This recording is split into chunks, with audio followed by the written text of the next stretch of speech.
स्नेहदा स्पन्दन स्नेहदा स्पन्दन।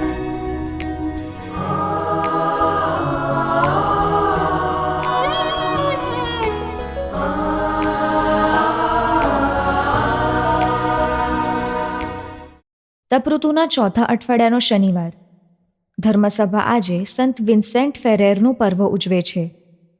આજના શુભ સંદેશમાં પ્રભુ ઈસુના વચનો સાંભળી ઘણા લોકો તેમના પર શ્રદ્ધા રાખે છે, પણ એ જ વચનો સાંભળી ઘણા લોકો તેમને મારી નાખવા માંગે છે.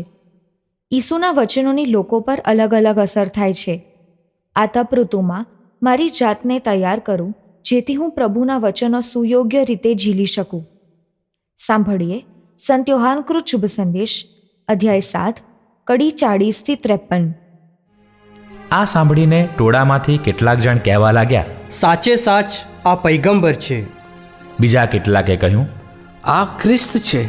બીજા કેટલાકે કહ્યું, ગાલિલમાંથી ખ્રિસ્ત આવતો હશે. શાસ્ત્રમાં શું એમ નથી કહ્યું કે ખ્રિસ્ત દાવીદનો વંશજ હશે અને દાવીદના ગામ બેથલેહેમમાંથી આવશે? આમ એમને વિશે લોકોમાં પક્ષો પડી ગયા. કેટલાક એમને પકડવા માંગતા હતા, પણ કોઈએ એમના ઉપર હાથ નાખ્યો નહીં. સિપાહીઓ, મુખ્ય પુરોહિતો અને ફરોશીઓ પાસે પાછા આવ્યા. તેમણે સિપાહીઓને પૂછ્યું, તમે તેને લાવ્યા કેમ નહીં? સિપાહીઓએ જવાબ આપ્યો, આ માણસ બોલે છે એવું કોઈ માણસ કદી બોલ્યો નથી. ફરોશીઓએ સામેથી કહ્યું, તમે પણ ભોળવાઈ ગયા? કોઈ આગેવાને એનામાં શ્રદ્ધા મૂકી છે અથવા કોઈ ફરોશીએ સુદ્ધા? પણ આ પ્રાકૃતજનો જે શાસ્ત્ર જાણતા નથી એ તો શાપને પાત્ર છે. ત્યારે તેઓમાંનો એક નિકોદેમસ, જે પહેલાં ઈસુને મળવા આવ્યો હતો, તે બોલ્યો, શું આપણું શાસ્ત્ર માણસને શું કહેવાનું છે તે સાંભળ્યા પહેલાં જ અને તે શું કરે છે તે જાણ્યા વગર જ તેને સજા ફરમાવે છે? તે લોકોએ જવાબ આપ્યો, તું પણ ગાલિલનો છે કે શું? જરા તપાસ કરજે, એટલે તને ખબર પડશે કે પૈગંબર ગાલિલમાંથી પાકવાનો નથી. स्नेहदा स्पन्दन स्पन्दन। ઈસુનું વ્યક્તિત્વ એવું છે કે કોઈકને તો એમનામાં શ્રદ્ધા બેસે જ. યરૂશાલેમમાં માંડવાના ઉત્સવ પ્રસંગે ભેગા થયેલા અસંખ્ય યહૂદીઓમાંથી કેટલાકને ઈસુમાં શ્રદ્ધા બેસે છે કે ઈસુ પૈગંબર છે અથવા ખ્રિસ્ત છે. આ યહૂદીઓ કદાચ યહૂદી સમાજના કહેવાતા નીચલા વર્ગના સભ્યો હોઈ શકે. એટલે કદાચ આપણે તારણ કાઢી શકીએ કે સમાજનો કહેવાતો નીચલો વર્ગ તો ઈસુમાં શ્રદ્ધા મૂકે જ છે. એમાં કશી નવાઈની વાત નથી. પણ બીજો એક વર્ગ પણ ઈસુના વ્યક્તિત્વથી પ્રભાવિત થઈને ઈસુને પકડવાનો કાર્યક્રમ પડતો મૂકે છે. આ વર્ગ સિપાહીઓ છે. આ રોમન લશ્કરના સિપાહીઓ નથી, પણ મંદિરના રક્ષક દળના સભ્યો છે, જે મંદિરમાં વ્યવસ્થા જાળવવાની જવાબદારી નિભાવે છે. કદાચ આ સદુકી વર્ગ છે, જે કહેવાતો ઉપલો વર્ગ છે. ફરોશી વર્ગ તો ધર્મના નિયમોના પાલનની દ્રષ્ટિએ સૌથી પહેલો વર્ગ હતો. આ વર્ગનો નિકોદેમસ પણ ઈસુથી ખૂબ પ્રભાવિત થાય છે. આજે પણ ઈસુ ઘણા માનવોને પોતાની કરુણાથી, મૂલ્યોથી, ઉપદેશથી અસર કરે છે. સમાજના કહેવાતા નીચલા વર્ગને કોઈ રોકટોક નથી, એટલે તેઓ તો ઈસુને સ્વીકારે છે. કહેવાતા ઉપલા વર્ગના કેટલાક સભ્યોને ઈસુના મૂલ્યો ખૂબ અસર કરે છે. તેઓ ઈસુનો પ્રભુ તરીકે સ્વીકાર કરતા નથી, પણ ઈસુના પ્રબોધેલા અને ઈસુએ આચરેલા મૂલ્યોનો સ્વીકાર કરે છે. દાખલા તરીકે, મહાત્મા ગાંધીને ઈસુએ આચરેલી અહિંસા ખૂબ સ્પર્શી ગઈ હતી. તેઓએ અહિંસાના માર્ગે ભારતને અંગ્રેજ સામ્રાજ્યથી આઝાદી અપાવી. સમાજના કહેવાતા ઉપલા વર્ગના સભ્યોને સામાજિક બંધનો મુક્ત રહેવા દેતા નથી, એટલે તેઓને ઈસુનો સ્વીકાર કરવાનું મુશ્કેલ બને છે.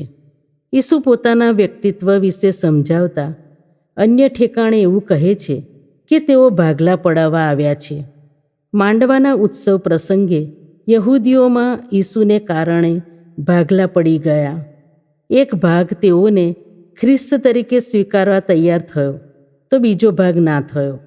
સિપાઈઓ આજ્ઞા ઉઠાવી ઈસુને પકડવા તો ગયા, ત્યાં સુધી તેઓ હુકમ આપનાર વરિષ્ઠ સભા સાથે હતા. ઈસુને સાંભળ્યા પછી તેઓ વરિષ્ઠ સભાનો હુકમ પાડતા નથી. નિકોદેમસ તો ફરોશી છે, છતાં ખુલ્લેઆમ ઈસુનો પક્ષ લે છે. શું હું ઈસુના પક્ષે છું? કાં તો હું ઈસુની સાથે છું, કાં તો ઈસુની વિરુદ્ધ છું? નિર્ણય મારે કરવાનો છે.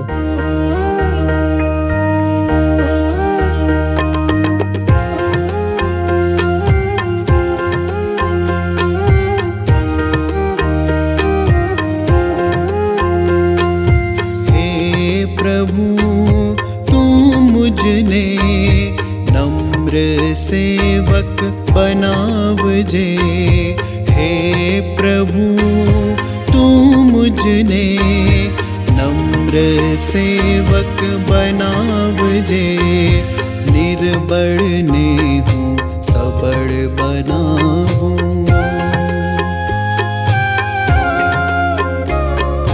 निर्बल ने हूँ सबल बनाऊं।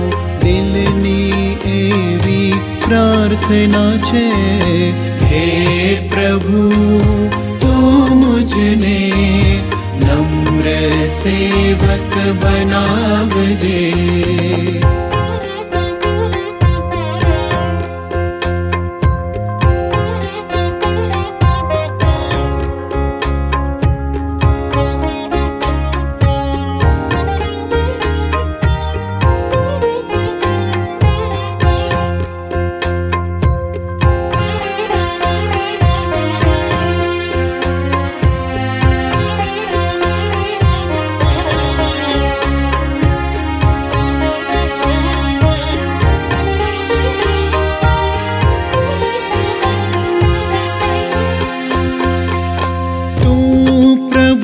छता दास ज बन्यो, कालवरीए मौत ने भेट्यो।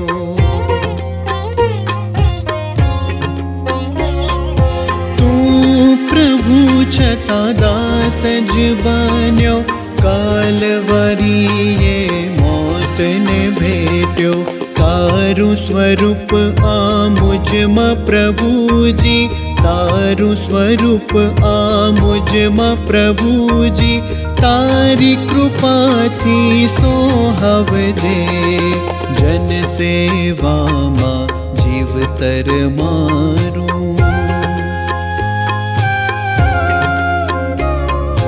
जन सेवा मा जीवतर मारू। दीन प्रतिदिन जीवाड़जे, हे प्रभु तू मुझने नम्र सेवक बनावजे।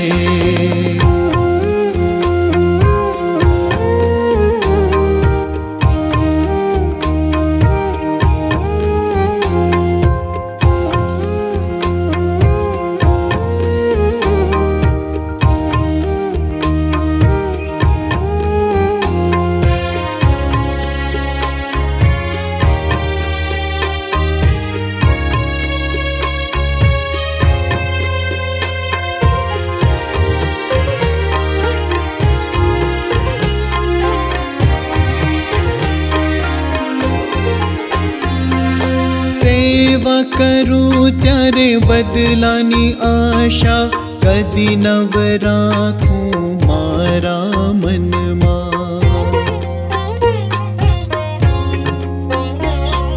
सेवा करूं त्यारे बदलानी आशा, कदी नव राखूं मारा मनमा।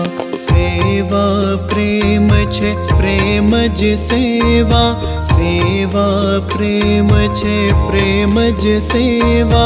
भावना एवी हो दिलमा, प्राण न्योछावर करवू पड़े तो।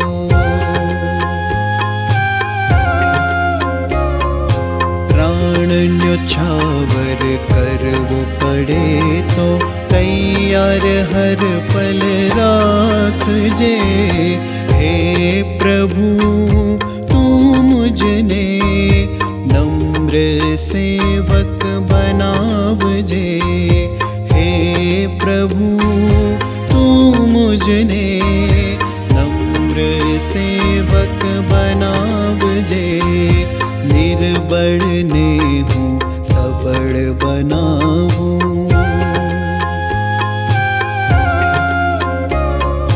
निर्बल ने हूँ सबल बनाऊं। दिलनी एवी प्रार्थना छे। हे प्रभु तू मुझने नम्र सेवक बनावजे। हे प्रभु तू मुझने